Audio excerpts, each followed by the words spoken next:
Hello family, welcome to our channel. और आप सुन रहे हैं अग्नि प्रतिज्ञा, जिसमें आपने अब तक सुना कि रेखा जी अक्षत और निशा की शादी की बात परिवार के सामने करती हैं, जिस पर अक्षत गुस्से से अपनी माँ की बात काट देता है। गुस्सा अग्नि को भी आता है, लेकिन वो फिर भी शांत रहता है। गुस्से से अक्षत ने अपनी माँ की बात काटी थी, जिस पर रेखा जी को भी गुस्सा आता है और वो अक्षत से कहती हैं कि वो अच्छा बाप नहीं है, उसे पीहू की चिंता नहीं है। और इसका जवाब देते हुए अक्षत ने प्रतिज्ञा को अपनी तरफ बुलाया। अब आगे एपिसोड 43। तो चलिए चलते हैं कहानी की ओर।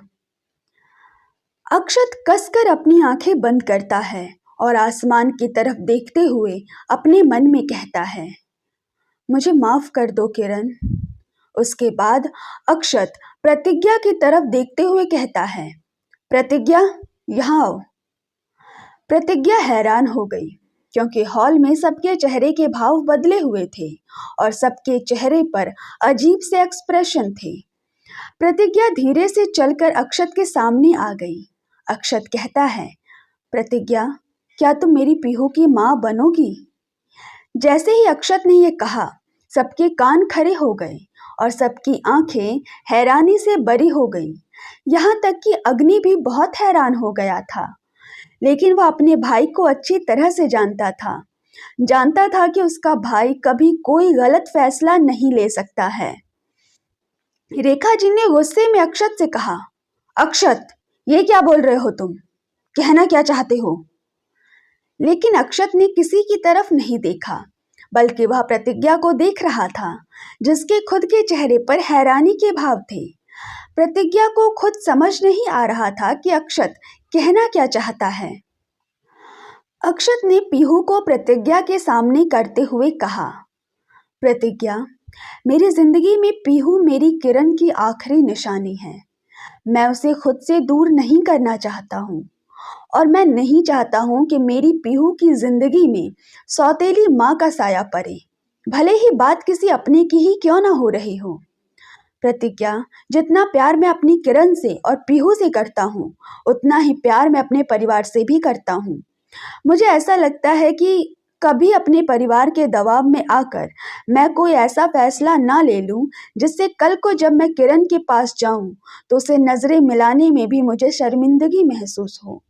मेरी जिंदगी में मेरी सबसे कीमती अमानत मेरी बेटी पीहू है और मैं चाहता हूं कि तुम मेरी बेटी की माँ बनो, क्योंकि इन कुछ दिनों में ही जितना तुम पीहू के साथ जुड़ गई हो, उतना इस घर का कोई सदस्य नहीं जुड़ पाया है।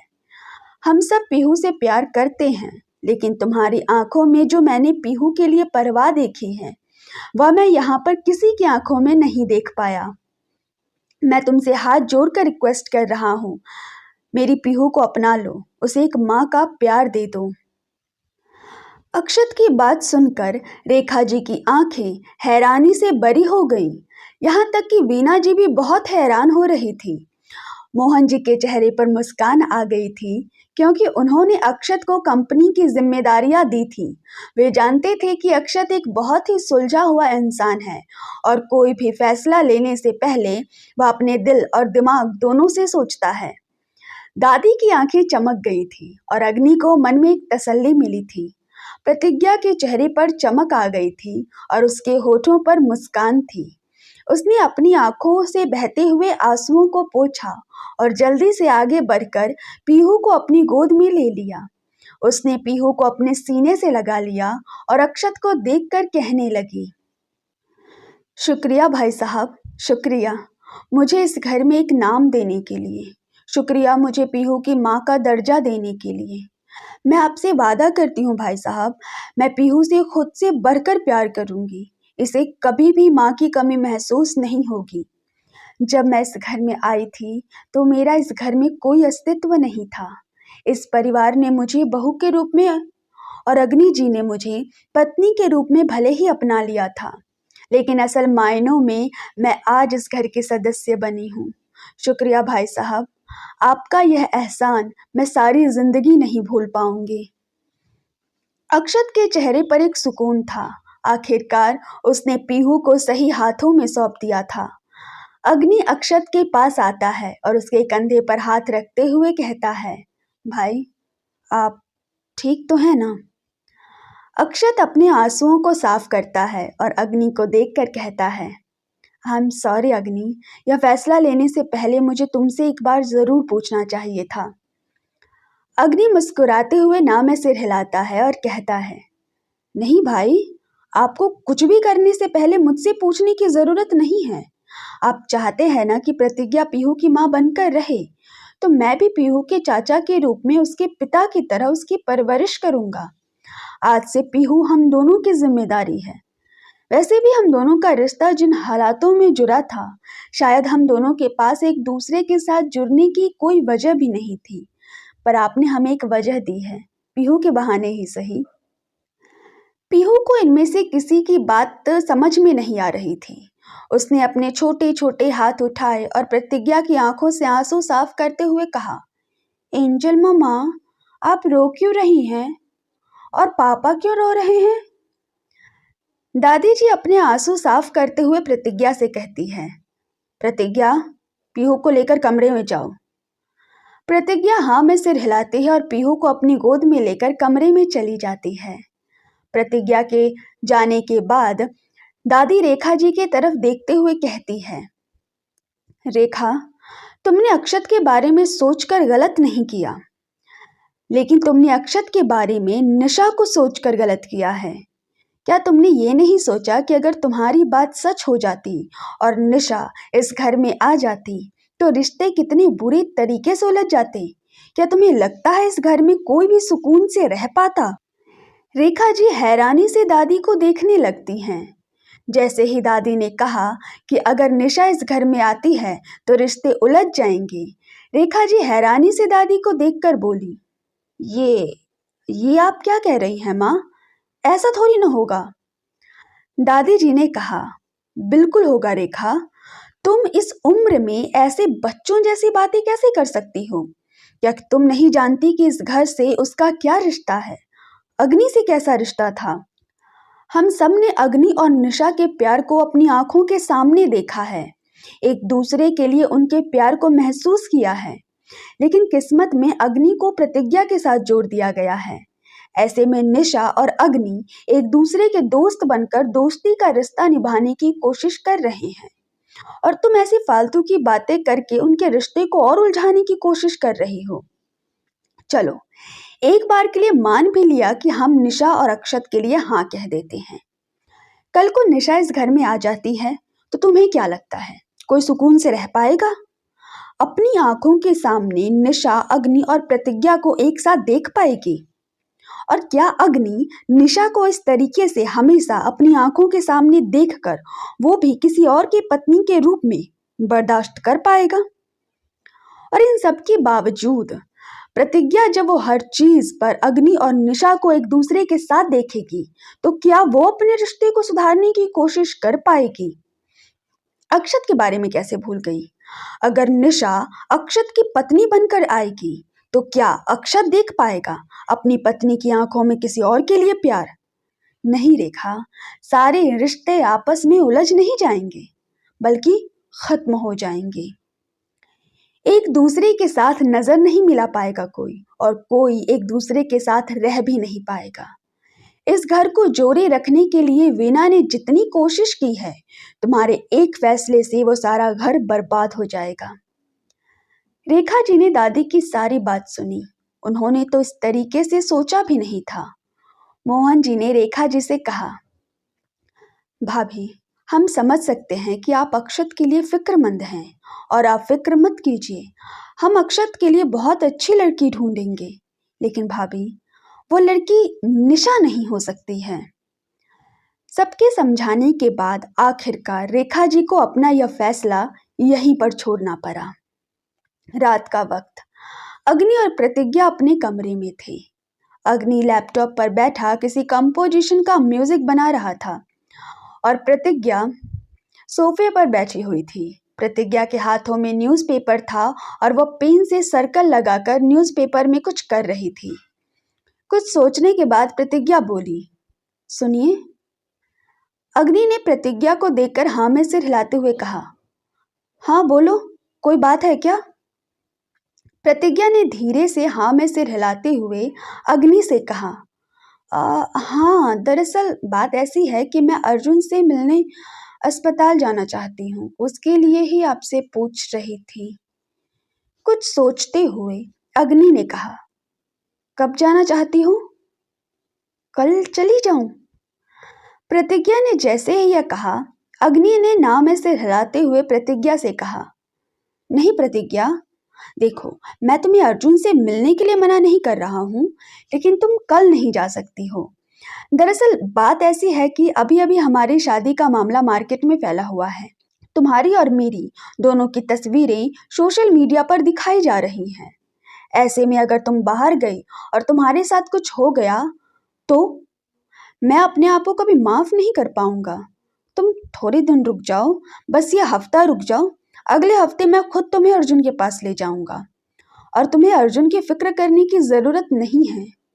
अक्षत भाई ने अर्जुन के डॉक्टर से बात कर ली है और उसे वीआईपी रूप में स्पेशल ट्रीटमेंट दिया जा रहा है। उसे अस्पताल में कोई दिक्कत नहीं हो रही है।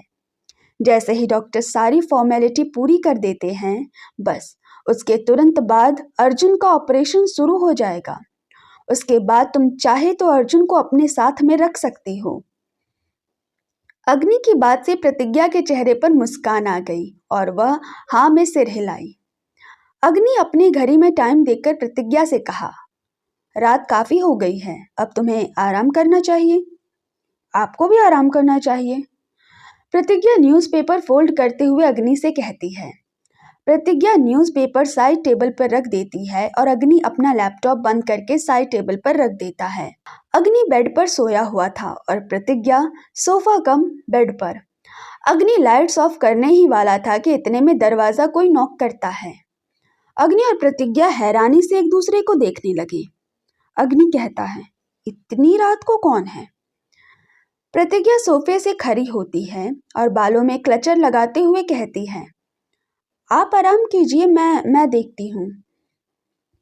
प्रतिज्ञा जाकर दरवाजा खोलती है तो सामने अक्षत खड़ा था और उसके गोद में पीहू थी, जिसके पूरे चेहरे पर उसका काजल फैला हुआ था और उसे देखकर साफ पता चल रहा था कि वो रो रही थी। पीहू की आंखों में आंसू देखकर प्रतिज्ञा का मन घबरा गया। उसने जल्दी से पीहू को अपनी गोद में ले लिया और उसका सिर अपने सीने में छुपाते हुए अक्षत से बोली, क्या हुआ भाई साहब? पीहू इतना क्यों रो रही है? इसकी तबीयत तो ठीक है ना? अक्षत को दरवाजे पर देखकर अग्नि भी वहां पर आ गया। जब वह इस तरीके से पीहू को देखता है तो वह भी घबरा जाता है। वह अक्षत से कहता है, क्या हुआ भाई? अक्षत थोड़ी परेशानी के भाव में कहता है, वो आई एम सॉरी, मैं इतनी रात को तुम दोनों को परेशान नहीं करना चाहता था, लेकिन पीहू जिद कर रही है, कह रही है कि उसे प्रतिज्ञा के पास सोना है, उसे यहीं पर रहना है। मैंने उसे समझाने की कोशिश की, लेकिन आज वह मेरी बात मानने को तैयार ही नहीं है। उसका फेवरेट कार्टून भी लगा दिया, उसकी फेवरेट टॉय भी उसे दे दी, लेकिन फिर भी आज उसे बस प्रतिज्ञा ही चाहिए। सॉरी प्रतिज्ञा, मुझे न चाहते हुए भी इसे यहाँ लाना पड़ा। प्रतिज्ञा जल्दी से पीहू का चेहरा अपने दुपट्टा से साफ करते हुए कहती है, नहीं भाई साहब, ये आप क्या कह रहे हैं? इसमें माफी मांगने वाली कोई बात नहीं है। आज ही तो आपने मुझे पीहू की जिम्मेदारी दी है। ऐसे में मैं कैसे भूल सकती हूँ कि पीहू की जिम्मेदारी मुझे दिन में नहीं बल्कि रात में भी निभानी है। अच्छा हुआ आप पीहू को लेकर यहाँ आ गए। मैं पीहू को अपने पास रख लेती हूँ। तुम दोनों को परेशानी। अक्षत ने जैसे ही यह कहा, अग्नि जल्दी से कहता है, नहीं भाई, ऐसी कोई बात नहीं है। पीहू हमारे साथ हमारे कमरे में रह सकती है, आप आराम कीजिए। प्रतिज्ञा पीहू को सुला देगी। अक्षत हल्की सी मुस्कान के साथ हाँ में सिर हिलाता है और पीहू के सिर पर हाथ रखकर वह वहां से चला जाता है। अग्नि दरवाजा लगा देता है और प्रतिज्ञा पीहू को लेकर कमरे में आ जाती है। प्रतिज्ञा पीहू से कहती है, क्या बात है पीहू, आप सो क्यों नहीं रहे थे? पीहू ने मोटे मोटे काजल से सनी हुई आंखों से प्रतिज्ञा को देखते हुए कहा, एंजल मम्मा, मुझे ना रात में आपकी गोदी में सोना है, मुझे पापा के साथ नहीं सोना। और आपको पता है पापा कितनी तेज तेज खर्राटे लेते हैं, उनके खर्राटे बम के धमाके जैसे होते हैं, इसलिए मुझे उनके पास भी नहीं सोना, मुझे आपकी गोदी में सोना है। पीहू की बात सुनकर अग्नि और प्रतिज्ञा दोनों मुस्कुराने लगे। प्रतिज्ञा पीहू को मुस्कुराते हुए देखती है और उसका चेहरा साफ करते हुए कहती है, अच्छा, तो आपको लगता है आपको आपकी एंजल मम्मा के पास अच्छी नींद आएगी? हाँ, क्योंकि एंजल मम्मा चाचू के पास रहती है और चाचू खराटे नहीं लेते हैं। उनके तो खराटों में भी बहुत अच्छा म्यूजिक आएगा, वो म्यूजिक बनाते हैं ना इसलिए। और एंजल मम्मा आपको देखकर लगता ही नहीं कि आप खराटे ले सकती हैं, वैसे भी लड़कियां खराटे नहीं लेती हैं। पीहू की बात पर अग्नि और प्रतिज्ञा दोनों हंसने लगे। प्रतिज्ञा ने अग्नि को देखते हुए कहा, मैं इसे सुला देती हूँ। अग्नि हाँ में सिर हिलाता है तो प्रतिज्ञा पीहू को लेकर बालकनी में चली गई। अग्नि बेड पर बैठता है और अपना फोन निकालकर सोशल मीडिया ऑन करता है। तभी उसके कानों में बालकनी से एक गाने की धुन सुनाई देती है। वह हैरान होते हुए बालकनी में देखता है तो प्रतिज्ञा लोरी गाते हुए पीहू को सुला रही थी। लोरी लोरी लोरी लोरी चंदनिया छुप जाना रे, क्षण भर को लुक जाना रे, निंदिया आँखों में आए, बिटिया मेरी सो जाए, निंदिया आँखों में आए, बिटिया मेरी सो जाए, लेके गोद में सुलाऊं, गाऊं रात भर मैं गाऊं, लोरी लोरी लोरी लोरी। अग्नि अपनी जगह से उठता है और बालकनी की तरफ देखने लगता है। बालकनी के पर्दे के उस पार प्रतिज्ञा पीहू को अपनी गोद में लिए उसका सिर अपने कंधे पर रखकर इधर से उधर टहलते हुए लोरी गा रही थी। कर धनिया छम छम बाजे, पलकन में सपना साजे, धीमे धीमे होले होले, पवन बसंती डोले, लेके गोद में सुलाऊं, गाऊं रात भर मैं सुनाऊं, लोरी लोरी लोरी लोरी। अग्नि खुद एक म्यूजिक कंपोजर था, इसलिए उसे आवाज़ों की बहुत अच्छी पहचान थी। आवाज़ में कितनी मिठास है यह पहचानने में अग्नि कभी गलती नहीं करता था। आज तक उसके साथ कोई भी फीमेल सिंगर नहीं रही है, क्योंकि अग्नि को किसी की भी आवाज़ में वह पकड़ महसूस नहीं हुई है जो सिंगर बनने के काबिल हो। मेरी मुन्निया रानी बने, महलों का राजा मिले, देखे खुशियों के मिले, दर्द कभी न झेले, देखे खुशियों के मिले, दर्द कभी न झेले, लेके गोद में सुलाऊं, गाऊं रात भर मैं गाऊं, लोरी लोरी लोरी लोरी। प्रतिज्ञा की लोरी सुनते सुनते पीहू को नींद आ गई थी और पीहू प्रतिज्ञा के कंधे पर सिर रखकर सो गई थी। पीहू के सोने के बाद प्रतिज्ञा पीहू को लेकर कमरे में आती है। अग्नि अभी भी कमरे में ही खड़ा था। उसे देखकर प्रतिज्ञा कहती है, आप सोए नहीं अभी तक? तो आप सुन रहे थे लव बिट्रेयल और फोर्स मैरिज की स्टोरी अग्नि प्रतिज्ञा। आगे क्या हुआ जानने के लिए हमारे साथ बने रहे और ये भाग आपको कैसा लगा कमेंट में बताइए। चैनल को सब्सक्राइब कीजिए, लाइक कीजिए, शेयर कीजिए और हमारे साथ बने रहिए। Thank you.